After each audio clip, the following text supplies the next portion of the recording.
Yesterday, I made a video talking about this post that was going somewhat viral on Twitter, where the OP, this reactionary trans activist, and others like the OP were trying to claim that this character from Avatar, Smellerbee, is a trans woman when she isn't. She is, in fact, a tomboy. You can see they got community noted here, correcting them, but they tripled down in the responses and were very disrespectful as well, essentially making the argument that you need to respect trans identities, but it's okay for them to not respect the identities of anyone else. You know, complete double standards. And they were making implications all throughout the comments that tomboys are like lesser people and are inferior to trans people.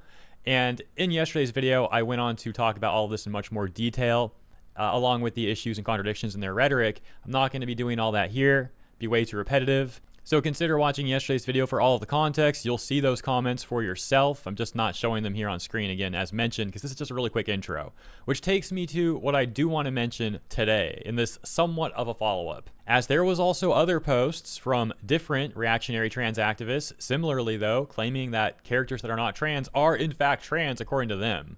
For example, this one was Shidou from Datalive, where, as you can see, they also got community noted, which reads, Shidou cross-dressed in the art to trick the spirit Miku who hates men. He had never been shown to act or want to be a girl before or after that. It's very likely that OP only saw the screenshots and clips, but not the actual show. They then made this entire long chain of comments also trying to claim that Kirito from Sword Art Online is a trans woman, and that Suburu from ReZero is probably also a trans woman. But then they went after Rimuru. And this is so insanely disrespectful. This is just actually crazy. So, if you're not familiar with slime, I will explain this for you. But here's the take. Obviously, there's also Rimuru from Slime Isekai, one of my personal favorites. When he's in human form, it's deliberately androgynous. This is a choice. Clothing usually follows suit in that. It's a dramatic shift from his prior life as a clearly sorta unhappy businessman. So, the reason that Rimuru even looks like this is because when he was isekai'd, he was just a slime, a blue slime. And eventually in the show, he meets this awesome female character, this awesome woman named Shidou. Shizu's a great character, really amazing character, but sadly, within a few episodes, she loses her life.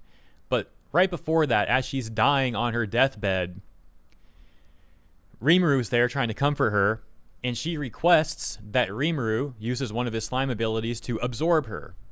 And so Rimuru hesitantly accepts and absorbs Shidou, and to respect her and keep her alive somewhat, in memory, he takes on her appearance. Now there's a slight difference. He's a little bit more androgynous than she was. She was, more girly looking, but like almost identical appearance. And obviously the blue hair is a difference too, of course, still technically a slime and all that. And that's why he's trying to pay respects to his dead friend, who was this awesome, great character, Shidou.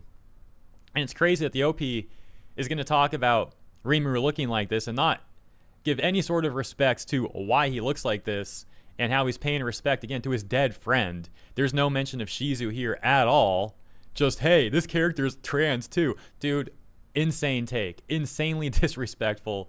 And like, how do you think you're going to win people over with this sort of, I don't even want to call it an argument, but this sort of take, this sort of look?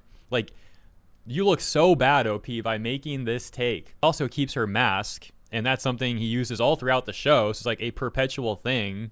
This Shidou lore is intrinsic to literally the whole show and like his character. And by the way, on top of Shidou dying and that being sad enough, her entire character story, like her lore, is also very depressing. Like, she's been through a lot. So reducing all of that to push your headcanon as fact, while you're like erasing lore, erasing traumatic things that happened in the show, you act like you're a fan, but you don't even really care about this stuff. It's just so fake, insanely fake behavior and all that. But I don't want to spend too much time on this again. Like I said in the intro, I talked about all this sort of stuff in much more detail yesterday. But this is definitely something I wanted to add on to yesterday's video. I should have put this in yesterday's video, but I forgot about the SAO part. I did know about that yesterday. The Rimuru one, though, I didn't see until today, like going back and looking at this stuff. So I definitely wanted to do a quick follow-up talking about all that. But that's all I got for you in this one. Hope you guys enjoyed the video. Thank you for tuning in, and I'll see you in the next one. By the way, also have a wonderful weekend.